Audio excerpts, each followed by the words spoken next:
Over the past 120 years, the term modern motorcycle has been redefined literally hundreds of times. To this day, manufacturers go to great lengths to come up with new advancements and make sure their brand is at the head of the curve. This motorcycle, way back in 1912, may have been the most advanced motorcycle on the market. So in 1907, a man named Carl Roby in Chicago, Illinois, started the Excelsior Motorcycle Company, jumped into the market producing sturdy and reliable single-cylinder motorcycles, and pretty much immediately became a solid player in the American motorcycle industry. Started production in 1907. Few of those motorcycles still exist today. The company's immediate success really caught the eye of some of the big players in the American motorcycle industry and beyond. By 1911, they caught the eye of bicycle magnate Ignace Schwinn, and Schwinn ended up jumping in full steam and buying the Excelsior Motorcycle Company, fully committing himself to helping produce the next generation of American motorcycles. This machine is one of the first true Schwinn-built Excelsior motorcycles on the planet, and as such, one of the most advanced motorcycles of its time. So in 1911, when Schwinn bought the company, he pretty much carried over the Roby-style Excelsior, and within about a year had developed an all-new machine that was really ready to take on all comers. So Excelsior motorcycle, built in Chicago, Illinois, probably built around 5,000 to 6,000 of these machines in 1912. Now, the bike at hand, pocket valve, 49 cubic inch pocket valve engine, single speed transmission, belt drive. Excelsior really produced some of the most sturdy and reliable motorcycles on the market, period, at this time. Now, early American motorcycle industry, you've got hundreds of players in this game, over 150 manufacturers dating back to the earliest days, and Excelsior, within a pretty short amount of time, would be one of those companies that whittled down the competition and became one of the very few remaining motorcycle manufacturers in the country. So the big three at this time, Harley, Indian, Excelsior, very much like the big three auto manufacturers over the past 100 or so years. Indian, Excelsior, and Harley Davidson led the charge in the development of the American motorcycle industry, really up through Excelsior's closing in 1931. So the bike at hand, like I told you, 49 cubic inch engine. Actually, 1912, Excelsior became the very first motorcycle to hit 100 miles an hour in a race. A fella named Lee Humiston aboard an engine very similar to this, captured the 100-mile-an-hour mark, became the first to do so. This model is actually their standard road model of the day, but incredibly advanced for its time. So the pocket valve setup, actually, if you check the other side out, Steve, the pocket valve setup, early manufacturers, most of them relied on the atmospheric intake, and Excelsior was one of those early companies that jumped in on a mechanical intake valve with actual mechanical lifters down on the bottom that operate a push rod and a rocker arm to open the valve over top. This is the beginning of speed experimentation. So one of those points at which the term modern motorcycle was redefined was the introduction, and I know you guys have heard me talk about it before, the introduction of that mechanical intake valve. Schebler H-style carburetor, one of the first companies to use the H-style carburetor. This actually has a Bosch magneto over on the other side, so magneto supplies spark to the engine. Bosch was one of the standards in ignition at this time. So incredibly reliable, big hot spark, and was the choice of magneto by many of the motorcycle manufacturers of the time. Now, some of the features on this bike that are new from the previous year. First, that engine is a little bit better of an engine than the earlier style year. Then when you get to the chassis, things really start to beef up.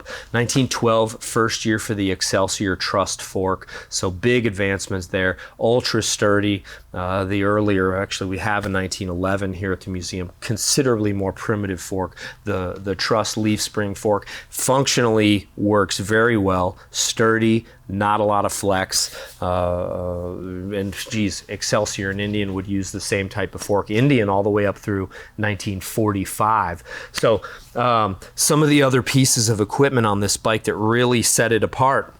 Still got the old style coaster brake inside the hub, but it also works a V-band over on this side, so it gave you a little bit more braking power. You got to imagine 200, probably 250 pound motorcycle, 49 cubic inches, that's 850 or so cc's. Slowing this thing down as they became more powerful became a bigger task. So Excelsior, one of the first to go to that external band style brake. Now over on the other side, Excelsior operates on that big 2-inch flat belt. Companies at the time, some of them worked on a V belt, a notched belt. Harley Davidson in 1912 was working on a belt very similar to this. Indian, incidentally, was running on chains the whole time. So of the manufacturers out there, and especially ones that led the curve, they led in different areas. Excelsior, sturdy, reliable, great transfer of power in the 2-inch belt, but they also included the Eclipse motor clutch. So while you have a belt tensioner here, and what you're doing is loosening and tightening the belt, when you loosen the belt, it allows the belt to slip so the engine can run and you can bring the bike to a stop. But at the same time, they introduced that Eclipse motor clutch here that's operated on the left hand grip, and what that allows you to do is keep the belt tense throughout the duration of the ride.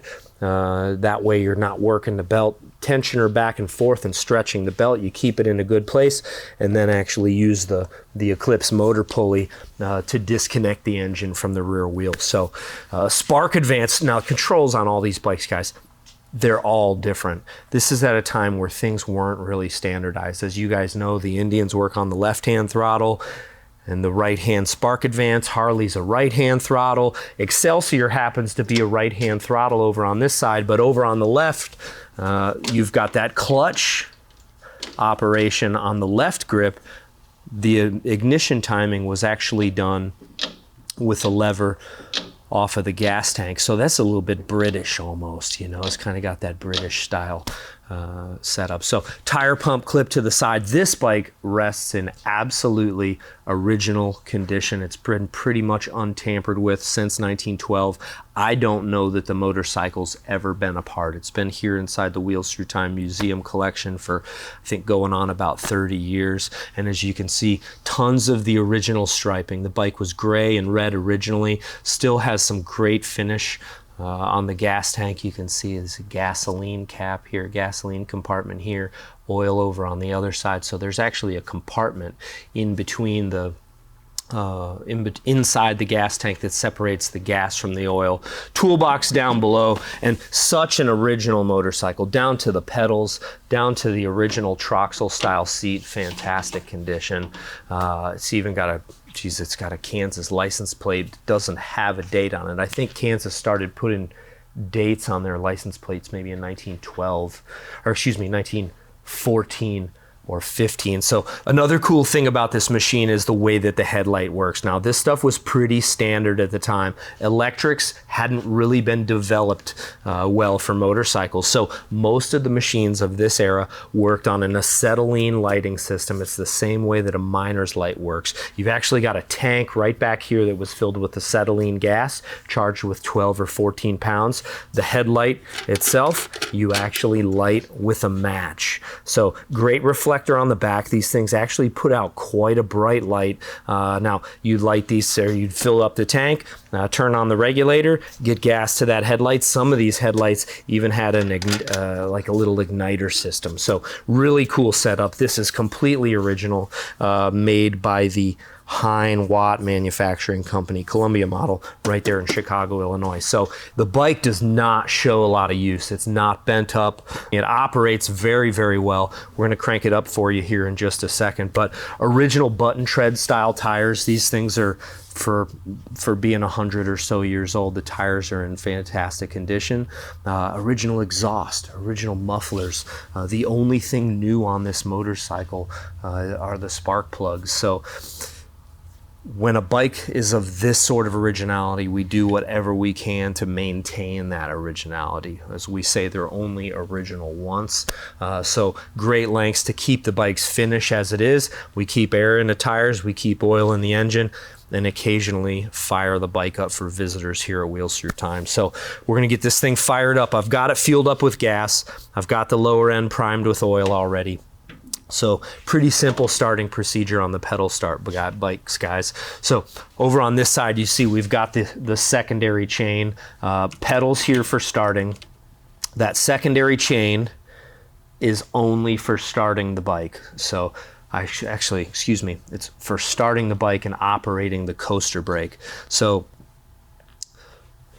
people always ask, can you pedal these motorcycles if you ever ran out of gas? You probably could. My opinion is it'd probably be easier to push the thing 250, 260 pound bicycle once you're out of gas. So a lot of weight, not a lot of gear ratio. So the throttle linkage on this is some of the most artfully done components of any motorcycle I've ever seen in my life. Excelsior was famous for this stuff. Now, at this time, Harley is running cables, so they would have an internal throttle that ran a throttle cable all the way down to the carburetor. Excelsior, completely different. They run, I think there's 13 pivot points on the linkage from the hand grip here all the way down to the carburetor. And as you guys can see, everything works flawlessly. It runs from the handlebar grip down to a pivot through the handlebars up and over, and it's all telescopic linkage that allows the motorcycle, say if you want to bring it to half throttle, you can turn those handlebars and everything stays at half throttle. So all the way down underneath you can see it operating the carburetor. Now when you roll the throttle all the way back, it operates the decompressor also. So the way that you killed these bikes, and also integral component of the starting procedure, is the operation of this decompression. It actually lifts the exhaust valves. If you get a chance, you can see those exhaust valves being lifted up on each side. So when you're getting ready to start the engine, you'd roll that throttle control all the way back, lift the decompressor or decompress the engine. That allows you to pedal this motor over and build some inertia in those flywheels. You get a little bit of inertia and get the flywheel weight moving. You can drop the decompressor and the bike usually fires right up. So we're gonna give it a go. Right now we've got make sure we've got fuel to the carburetor. Primitive style carburetor. This is a Schebler Model H with a screw type choke mechanism. So some of the early choke mechanisms were spring loaded with just a little D10, and this one is the earlier type where you actually, we got fuel. We actually unscrew this here. It's going to give us a little more tension on the leather flap inside. We got the oil petcock turned on. Got a little bit of drip from down beneath. What we're going to do is advance and then retard the spark just a little bit, jump on this thing, and I think we'll be able to pedal it right to life.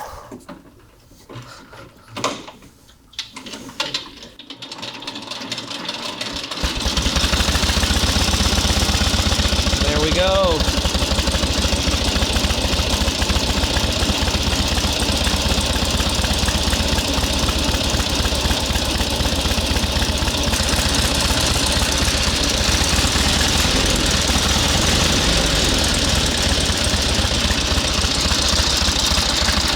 What a machine. 111 years old and it's running like new.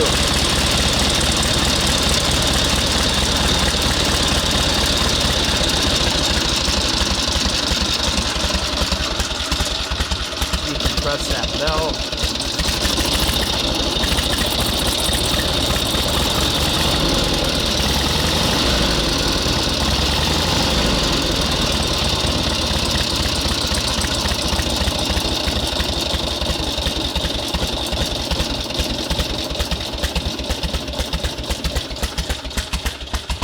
Little smoky.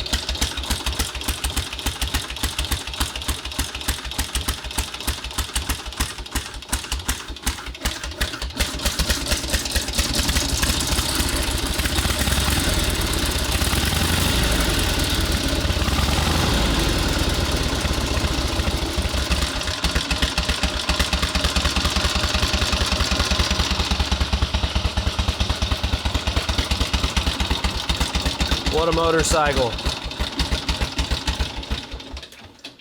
And there you have it, guys. So 1912 runs like a watch. Quiet engine, really, for what it is. You think 111 years old. This thing's completely original condition, and it fired right up. Really, for the first time, we've run this bike just a couple times in the last few years.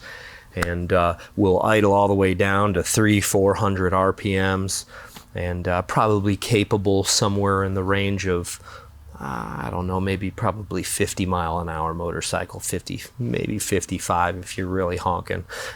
Belt drive, kind of your inherent limitation. So over the next few years, Excelsior would lead the charge in a lot of phases of American motorcycle production. Actually would end up buying the Henderson company in 1918. I know you guys have seen us fire up some of those Henderson motorcycles, and Excelsior was ahead of the pack, one of the big three in the industry, right up through 1931 when they closed. So the Depression got such a hold of the American motorcycle industry that Ignace Schwinn decides, you know what, we're going to close up shop, focus on bicycles, and the industry would never be the same.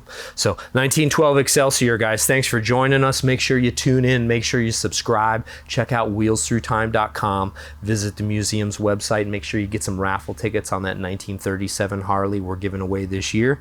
Thanks all for all your support, and we'll see you next time.